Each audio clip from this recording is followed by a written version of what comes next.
today's topic is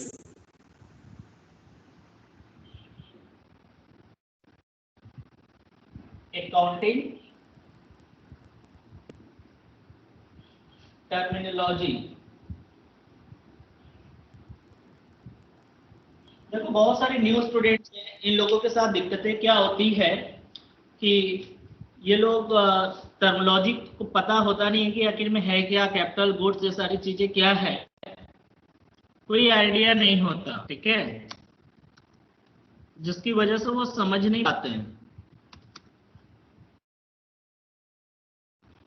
तो students आज हम लोग यही डिस्कस करेंगे and be ready with your notebook. Okay, so accounting terminology, as you know, terminology means there may be some words or vocabulary, है ना। जैसे कि हम लोगों को पता है कि हर एक सब्जेक्ट का अपना एक टर्म होता है ना। जैसे हमने स्पोर्ट्स की बात की तो आप देखोगे स्पोर्ट्स में जैसे क्रिकेट ले लो, क्रिकेट में बैट है, बॉल है और स्टंप है, वाइड बॉल होता है, नो बॉल होता है ना, स्पिन होता है। So these are the words we use in the cricket and we can understand about what they are talking. Likewise, in music, there are some name of the instruments, some name of the ragas, okay? And like in science, there are some words in physics, chemistry, everywhere. In every subject, there are some their own vocabulary on which basis we understand what is saying. What it is saying. Like that, in business, you know that this is the era of commerce and business is very important, and whatever the business transactions happens every day, it should be recorded. So in what kind of language they should be recorded? So we can say that accounting is the language of business. Accounting क्या होता है? किसी भी business का language होता है, ठीक है, जिसमें हम बिजनेस के सौदों को, ट्रांजैक्शंस को हम लिख सकते हैं, समझ सकते हैं। कोई भी शब्द देखकर हम समझ सकते हैं कि किसके बारे में ये बात की जा रही है। कोई भी जर्नल एंट्री देख करके हम बता सकते हैं कि क्या एंट्री की जा रही है, ठीक है। तो ये सारी चीजें हम लोगों को क्या है कि जब तक हमें उसका शब्दों का ज्ञान नहीं रहेगा, वर्ड का मीनिंग नहीं मालूम रहेगा, हम नहीं समझ सकते। तो इसीलिए मैंने रिवीजन क्लास में ये चैप्टर चुना है, बेसिक अकाउंटिंग टर्म्स, जिसमें हम कुछ कॉमन वर्ड के बारे में डिस्कस करेंगे। बाकी सब आपके बुक में दिया है, ठीक है। आई थिंक कि बहुत सारे लोग जानते भी हैं इस चीज को कि सर जो बता रहे हैं क्या है, क्योंकि वो पढ़ चुके होंगे। जो लोग नहीं पढ़े हैं, फर्स्ट टाइम है, उनके लिए अच्छा होगा, ठीक है। सो बेटा आप देखो यहाँ पर सभी लोग नोट बनाकर लिखते जाना, ठीक है। तो सबसे पहले हम वर्ड लिखते हैं कैपिटल।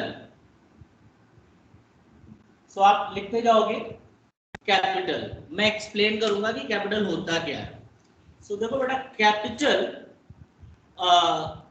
जनरली एक सेंस अकाउंटिंग की भाषा में अगर हम देखें तो capital relates to the owner, which owner invest his और her money into the business. यानी अगर हम कह सकते हैं capital may be anything, capital may be anything which is invested by owner, which is invested by owner of its own, whether it is in cash or it is in kinds, to start a business or to expand its existing business। मतलब owner अपने घर से अपना खुद का चाहे पैसा या अदर देन कैश में सामान लेकर अगर आता है बिजनेस में, बिजनेस को स्टार्ट करने के लिए, ठीक है, तो वो पैसा कैपिटल कहलाता है। यानी कैपिटल में be anything which is invested bye owner of its own. अगर वही ओनर किसी से उधार लेके करता है तो वो कैपिटल नहीं कहलाएगा। कैपिटल वही होगा जो ओनर खुद अपना पैसा या सामान लगा रहा है बिजनेस में, ठीक है। फॉर एग्जांपल हम आपको दिखाते हैं कैपिटल के लिए। मैं स्टेटमेंट आप बुक से लिख सकते हो, जस्ट आई एम एक्सप्लेनिंग। सो देखो बेटा, यहाँ मैं एक दो पार्ट्स मैंने यहाँ खींचा ठीक है।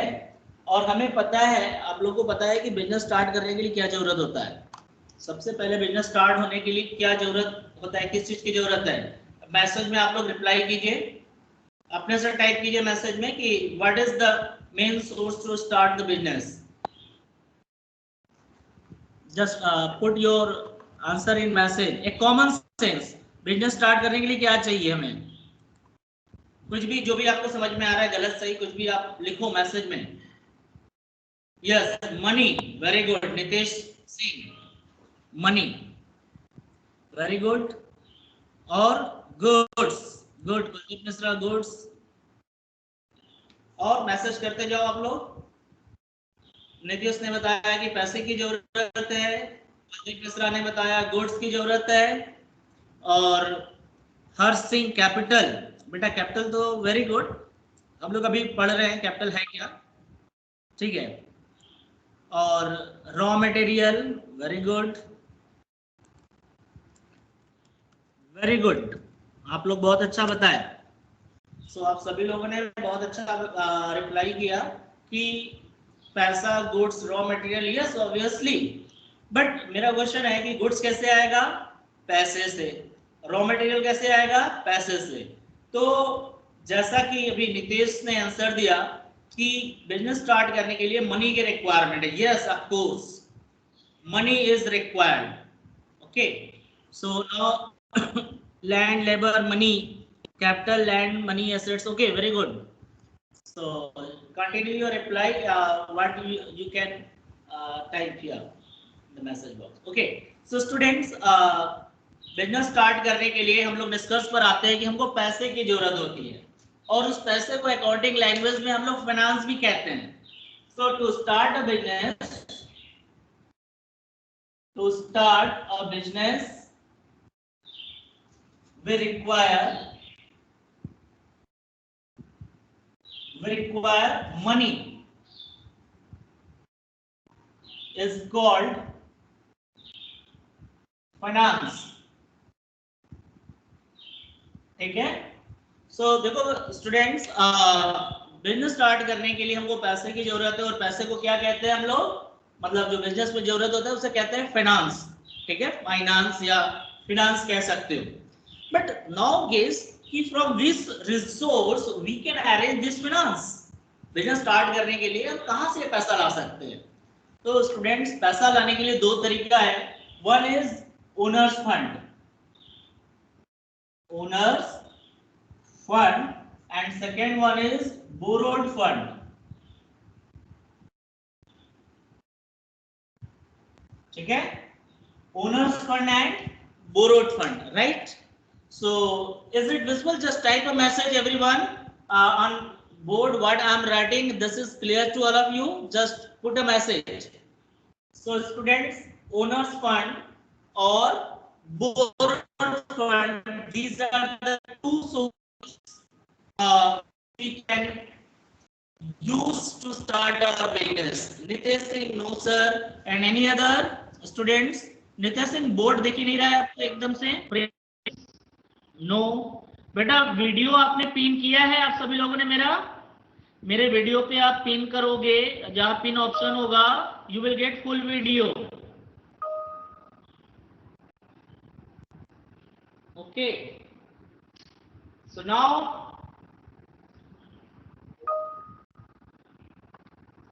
अब दिख रहा है, okay.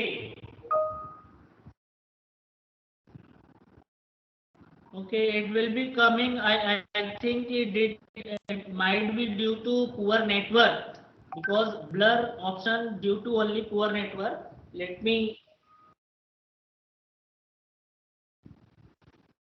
Yes, now a little bit. Okay. Okay, students. So at least you should write. Just I am speaking. At least you can write on the notebook. अभी दिखेगा, हो सकता है नेट की वजह से थोड़ा सा ब्लर आ रहा होगा, ठीक है। तो मैं जो लिख रहा हूँ, आप मैं बोल भी रहा हूँ साथ में, आप ध्यान रखो कि one side I have written owners fund and other one side I have written borrowed fund, okay. So owners fund and borrowed fund, these are the two sources to arise the funds to start a business. Business start करने के लिए हमें दो चीजें की दो source है पैसे का बिजनेस में लगाने का। पहला कि खुद का, दूसरा उधार का। तो जो ओनर्स फंड है, ओनर्स फंड को हम लोग कहते हैं कैपिटल, और बोरोड फंड जो होता है ये हमारा लोन हो सकता है, ठीक है, या बैंक से लोन ले सकते हैं या कहीं से भी। सो ये आप लोग ध्यान रखो कि जो ओनर्स फंड होता है that is known as capital. Owner fund is known as capital and borrowed fund is known as loan, ठीक है। सो अब कैपिटल की बात हम कर रहे थे, है थोड़ा simple word. The money invested bye owner is called capital, right? Money invested bye owner is called capital. But which money invested by owners? So there are two sources of funds. One is owners fund, second one is borrowed fund, right? So owners fund and borrowed funds, ये दोनों जो funds हैं, ये दोनों funds में से कोई भी fund पैसा लगाया जा सकता है बिजनेस को स्टार्ट करने के लिए। तो जो ओनर फंड यानी ओनर अपने पास से लगाएगा उसे कैपिटल कहेंगे, और बोरोड फंड जो ओनर उधार लेकर कहीं से लगाता है उसे हम लोग लोन कहते हैं। That will not be considered as a capital. Okay, so now capital is clear to all of you ki what is the meaning of capital. Capital may be anything which is invested by owner of its own, whether it is cash or in kinds. तो आप सभी लोगों को पहले capital का मतलब समझ में आएगा? Just put a message in message box. Capital क्या है ये समझ में आ रहा है? कैपिटल किसे कहते हैं? कैपिटल में ओनर अपने पास से कुछ भी ला सकता है, वेदर कैश, गुड्स,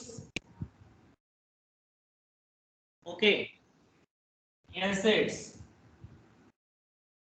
सो ओनर अपने पास से घर से चाहे पैसा, सामान या गुड्स कुछ भी लेकर आएगा बिजनेस को स्टार्ट, बिजनेस में लगाने के लिए, इन्वेस्ट करने के लिए, वो सब आपका क्या होगा? कैपिटल कहलाएगा। लेकिन अगर वही आपको ये लेकर आता है लोन या किसी से उधार लेकर आता है तो ये आपके लिए क्या होगा? आपके लिए लायबिलिटी कहलाएगा।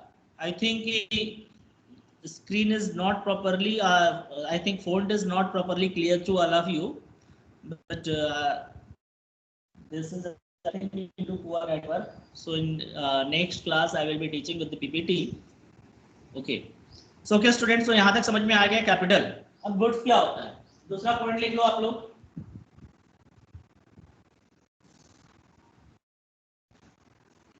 Capital is the investment in business in the term of anything. Yes beta, एकदम exactly. So अब हम लोग दूसरा जो लिख रहे हैं गुड्स। गुड्स दिख रहा है आप लोगों को प्रॉपर वे में? So गुड्स क्या होता है? Goods may be anything. Goods may be anything which is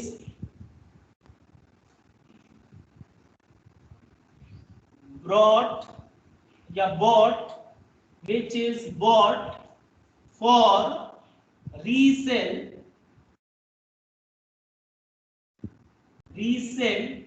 with a motive of earning profit on regular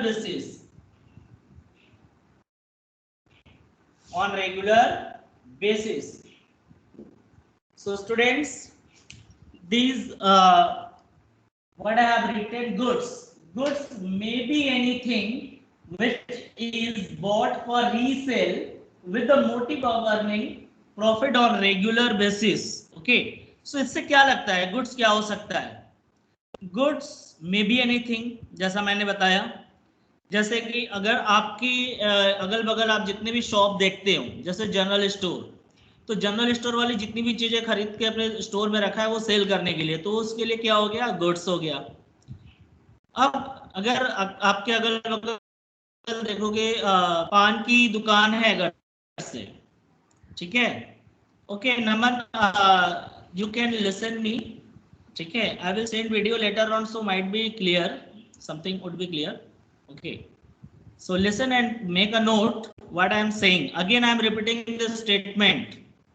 Goods may be anything which is bought for resale with the motive of earning profit on regular basis.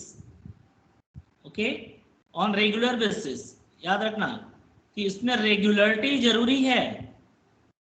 ठीक है, अगर regularity नहीं है तो वो goods नहीं हो सकता. एग्जांपल मैं अभी समझा देता हूँ कैसे. ठीक है, सो देखो आप लोग, एग्जांपल के लिए मैं बता रहा हूँ आप लोगों को. जैसे मान लो कि कुलदीप ने एक मोबाइल खरीदा और उसको 6 महीना यूज किया और बाद में उस मोबाइल को बेच दिया मार्केट में. तो क्या ये कुलदीप के लिए गुड्स कहलाएगा? नहीं, क्योंकि कुलदीप ने उस मोबाइल को जब खरीदा था तो उनका पर्पस उसे सेल करना नहीं था, उनका पर्पस था उसे यूज करना. और सेल क्यों किए? क्योंकि वो यूज करके थक गए थे, पुराना हो गया. और सेल करते टाइम उनका मोटिव भी नहीं था कि उनको प्रॉफिट होगा या लॉस होगा. राइट, तो ये हमारा गुड्स नहीं है, ये इंसिडेंटल हो गया. लेकिन गुड्स क्या होता है? गुड्स याद रखो स्टूडेंट्स कि जो मैंने लिखा है कि goods may be anything which is bought for resale. पहली बात कि उसको जब खरीदा गया है तो उसका मेन पर्पस क्यों है, क्या है खरीदने का? बेचना. और क्यों बेचेंगे? प्रॉफिट कमाने के लिए. और कब कब बेचेंगे? Regular basis. यानी एक ट्रेडर जिस चीज में डील करता है वो उसका गुड्स होता है. एक शॉर्ट में आप लिख सकते हो goods, sorry, what a trader deals is called goods. आप शॉर्ट में लिख सकते हैं what a trader deals is called goods. What, मैं रिपीट कर रहा हूं, what a trader deals is called goods. ठीक है, ट्रेडर जिस चीज में डील करेगा वो गुड्स कहलाएगा. अब देखो जैसे मैंने एग्जांपल लिया, अगर आपके आसपास मोमोज की दुकान है तो मोमोज वाले के लिए मोमोज क्या है? गुड्स है, क्योंकि वो उसमें डील कर रहा है. ठीक है, अगर इलेक्ट्रॉनिक अप्लायंसेस की शॉप है, एयर कंडीशन बेच रहा है, रेफ्रिजरेटर सेल कर रहा है, कूलर बेच रहा है, तो वो चीज में डील कर रहा है, तो that item will be goods for him. पान की दुकान वालों के लिए क्या होगा? पान गुड्स होगा. ठीक है, तो goods may be anything. It doesn't mean कि दिस इज स्मॉल ऑब्जेक्ट और big object. In which a trader deals is called goods. I think कि you all are well clear, well understood कि what is the meaning of goods. So सभी लोग को समझ में आ गया गुड्स? हाँ, you can put your message. So okay, goods के बारे में कुछ और बता सकते हैं हम लोग, ध्यान रखेंगे आप लोग. गुड्स को देखो बेटा, आप लोग यूज करते हैं. गुड्स 3 तरीके से यूज होता है, या 4 हम कह सकते हैं. पहला कि हम लोग बॉट, जब हम गुड्स खरीदेंगे तो इसको हम लोग परचेज के नाम से रिकॉर्ड करते हैं. ठीक है, when we do purchase goods it should be recorded by the name of purchase. and when we sold करते हैं तो हम लोग सेल्स के नाम से रिकॉर्ड करेंगे. ठीक है, और जब परचेस किया हुआ रिटर्न, तो रिटर्न 2 तरीके का होता है. एक होता है खरीदा हुआ गुड्स जब हम रिटर्न करते हैं तो इसको कहते हैं रिटर्न आउटवर्ड. रिटर्न आउटवर्ड, क्योंकि हम रिटर्न कर रहे हैं, है ना. तो रिटर्न आउटवर्ड को हम लोग लिखेंगे परचेज रिटर्न. परचेज रिटर्न के नाम से रिकॉर्ड करते हैं. और जो रिटर्न इनवर्ड होता है, रिटर्न इनवर्ड को लिखेंगे हम सेल्स रिटर्न. ठीक है, सो देखो परचेज यानी गुड्स एक ही है, जब हम खरीदेंगे तो परचेज के नाम से रिकॉर्ड होगा, बेचेंगे तो सेल्स के नाम से।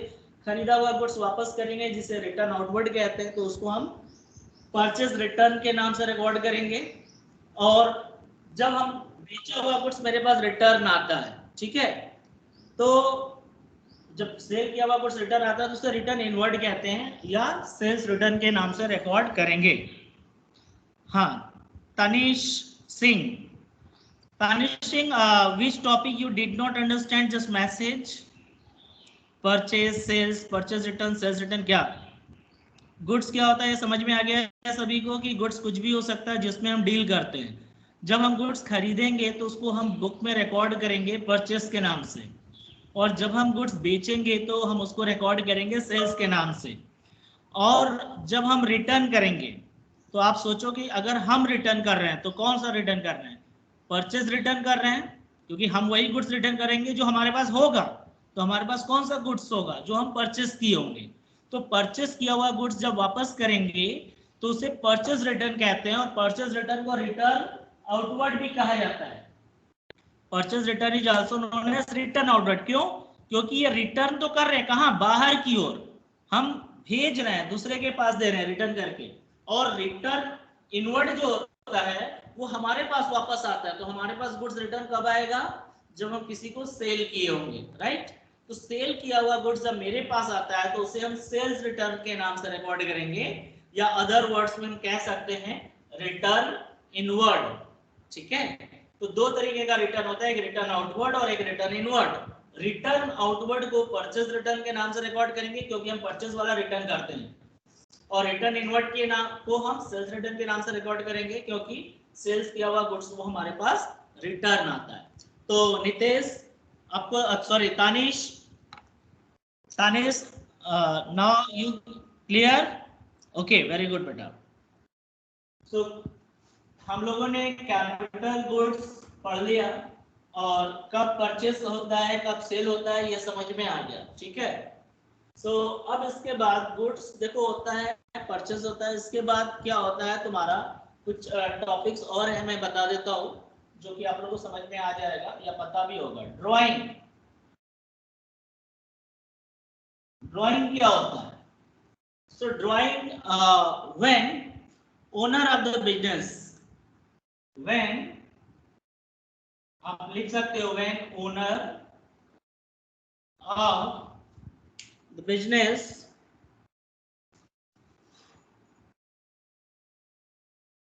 withdrew, या बिजनेस यूज लिख सकते हैं, यूज गुड्स और cash from the business when owner use goods or cash from the business for personal use, for personal use is called drawing.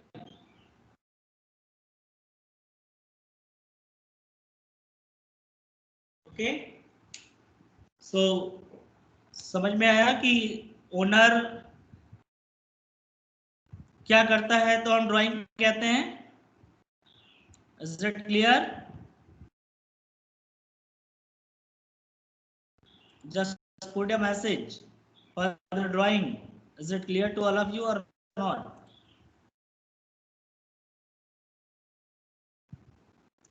Everyone just okay. So drawing क्या होता है ये clear हो गया सभी को कि जो भी ओनर अपने पर्सनल यूज के लिए विड्रॉ करेगा। Very good. तो याद रखना कैपिटल और ड्राइंग इनवर्स होता है बेटा, आप सभी को ध्यान रखना। कैपिटल एंड ड्राइंग दोनों रिवर्स होता है एक दूसरे का। कैपिटल बिजनेस में क्या होता है? इनफ्लो होता है, यानी कि बिजनेस में पैसा आता है, ओनर जब पैसा लगाता है तो इनफ्लो होता है कैपिटल का, दैट इज कैपिटल। और ड्राइंग में क्या हो गया?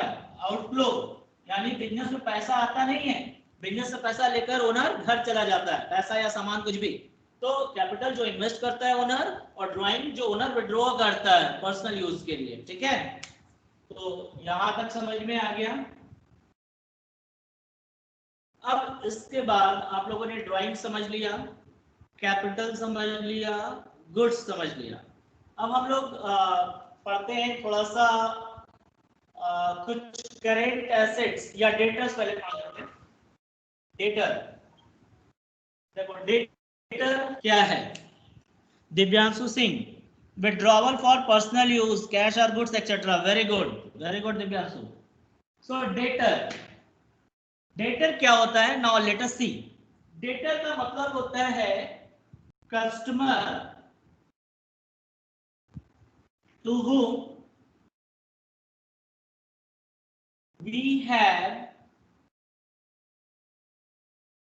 sold goods on credit। So बेटा देखो, डेटर कौन होता है?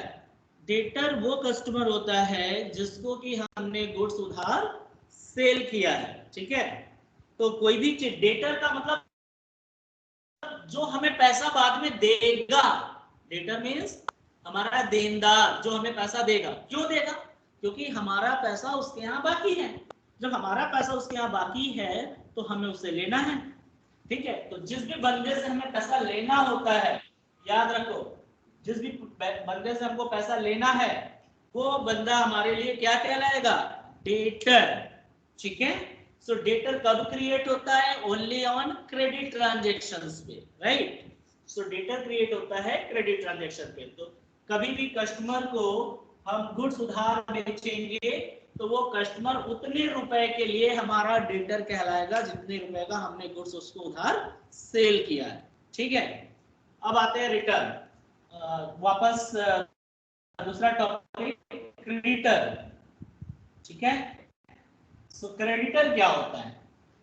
डेटर का ठीक उल्टा क्रेडिटर। डेटर वो होता है जिससे हमें पैसा लेना है, क्रेडिटर वो होता है जिसको हमें पैसा देना है, यानी जिस हमारा पैसा बाकी, मतलब उसका पैसा हमारे यहाँ बाकी है। ठीक है, तो क्रेडिटर कब होता है क्रिएट? क्रेडिटर को हम कहते हैं supplier. Supplier mean supplier of goods. Creditor is known as supplier from whom we had purchased goods on credit। Okay, so ये होता है जिससे कि हमने गुड्स उधार खरीदा हुआ है। ठीक है स्टूडेंट्स, सो आई होप कि दिस इज क्लियर कि क्रेडिटर कौन होता है। जब भी कभी हम किसी सप्लायर से गुड्स उधार खरीदेंगे तो वो सप्लायर हमारे लिए क्या कहलाएगा? क्रेडिटर कहलाएगा। ठीक है, और डेटर क्या होता है? कस्टमर जिसको कि गुड्स हम उधार सेल करते हैं। तो क्रेडिटर कोई भी ऐसा बंदा हो सकता है जिसको कि हमने पैसा जिसको कि हमने गुड्स उधार दिया है या जिसके हमारा पैसा बाकी है।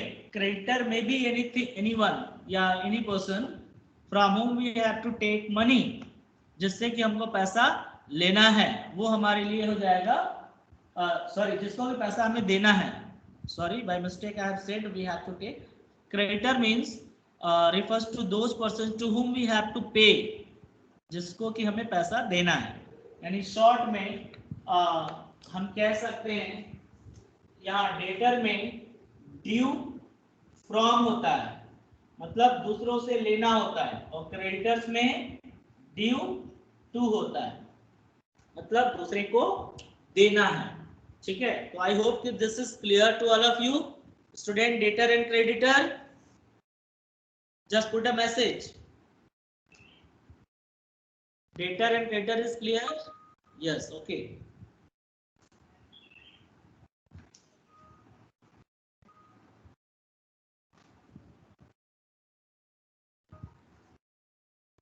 Very good. अब हम लोग नेक्स्ट टॉपिक जो पढ़ेंगे, डेटर क्रेडिटर हो गया। ट्रांजैक्शंस, ट्रांजैक्शंस क्या होता है सबको पता है?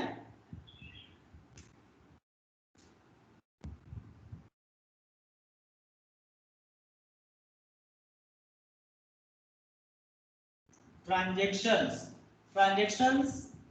दो तरीके का होता है, कैश एंड क्रेडिट। और इसके बाद भी ट्रांजेक्शन को अलग भी रखा गया है, एक होता है इंटर फर्म और एक होता है इंट्रा फर्म।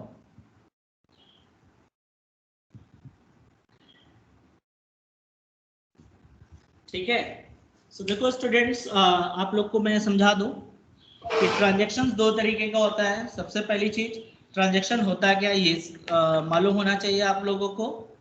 ठीक है, तो आई थिंक, आई होप कि आप सभी लोगों ने बुक में पढ़ा होगा कि जो ट्रांजेक्शन्स होता है, ध्यान रखना, ट्रांजेक्शन्स मीन्स कह रहा है कि ऑल द टर्म्स या the terms business transactions refers to the financial transactions. Transaction means here देखो, एक फाइनेंशियल और नॉन फाइनेंशियल ट्रांजेक्शन होता है।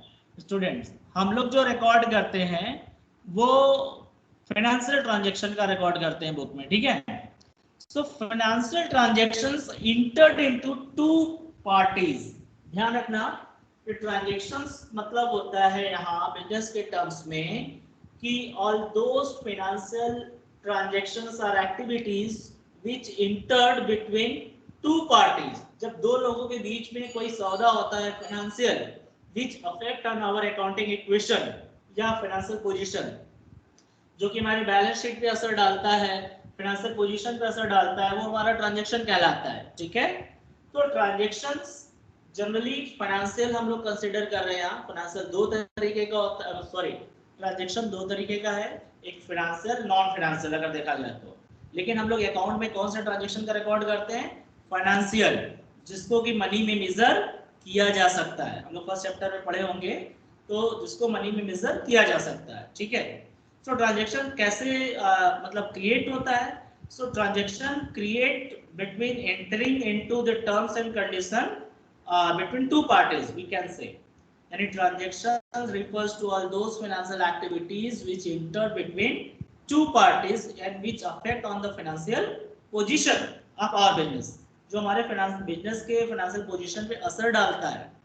कह सकते हैं कि आप लोग को अकाउंटिंग के क्वेश्चन पढ़े होंगे, मैं एक चीज बताता हूँ आपको। फाइनेंशियल पोजीशन क्या है? A equal to L plus C। ये होता है एसेट्स, लायबिलिटी और कैपिटल। तो कोई भी ऐसा फाइनेंशियल ट्रांजैक्शन जिसकी वजह से एसेट, लायबिलिटी और कैपिटल में कहीं ना कहीं कुछ ना कुछ, किसी एक में या दो में चेंज हो रहा है, तो चेंज होता है तो वो ट्रांजैक्शंस कहलाता है। अब क्वेश्चन ये है कि ट्रांजैक्शंस क्या है, वो इंटर फर्म है या इंट्रा फर्म है? इंटर फर्म या कह सकते हैं कि transaction with outside party, transaction with outside या एक्सटर्नल। एक होता है एक्सटर्नल, कह सकते हैं इसी को, आउटसाइड को हम लोग एक्सटर्नल कह सकते हैं। शब्दों का बस फेर है इसमें। एक्सटर्नल का मतलब कि हम जो ट्रांजैक्शन कर रहे हैं फर्म और बाहरी लोगों के बीच में हो रहा है, जैसे हमारे और कस्टमर के बीच में हो रहा है, हमारे और सप्लायर के बीच में हो रहा है, हमारे और बैंक के बीच में हो रहा है। सो ये हो गया एक्सटर्नल।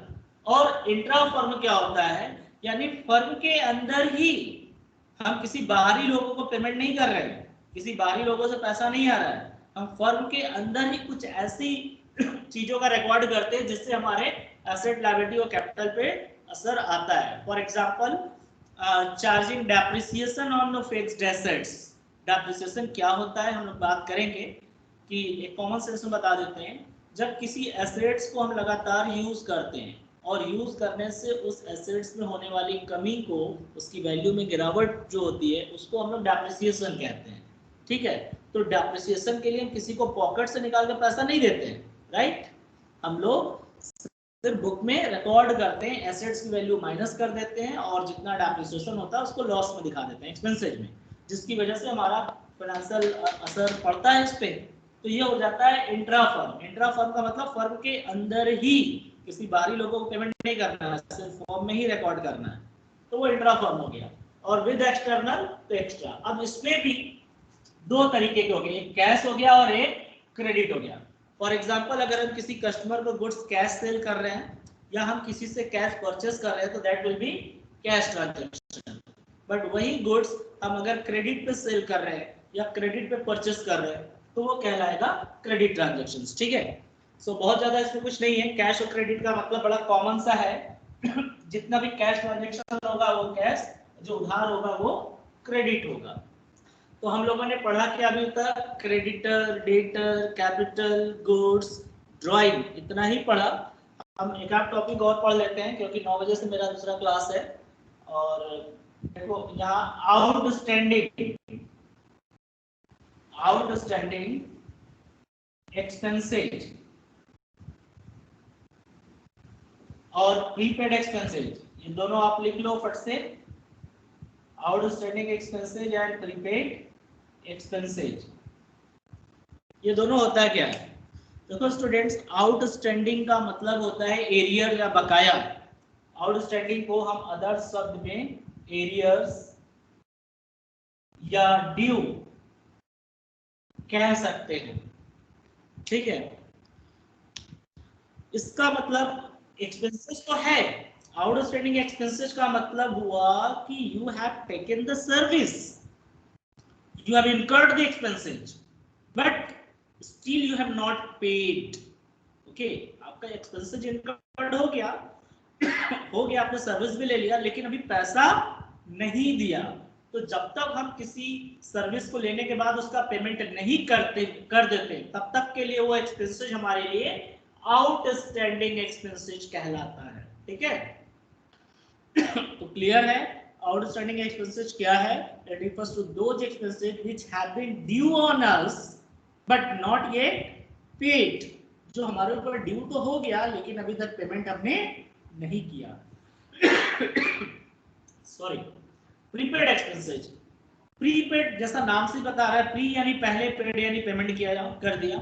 यानी अगर आपने किसी एक सर्विस का, किसी एक्सपेंसेस का, यानी एक्सपेंसेस नहीं कह सकते, कोई भी ऐसा सर्विस जो भी आपने लिया नहीं है लेकिन उसका पेमेंट पहले ही कर दिया, तो उसे हम प्रीपेड एक्सपेंसेस कहेंगे। फॉर एग्जांपल, अगर आपके फैक्ट्री में या बिजनेस में काम करने वाले जो एम्प्लॉई हैं, उनको आपको सैलरी देना होता है। मान लो कि किसी एम्प्लॉय को पैसे की जरूरत थी और आपने उसको सैलरी 2 मंथ्स का एडवांस दे दिया, तो ये क्या कहलाएगा? प्रीपेड सैलरी या प्रीपेड एक्सपेंसेज।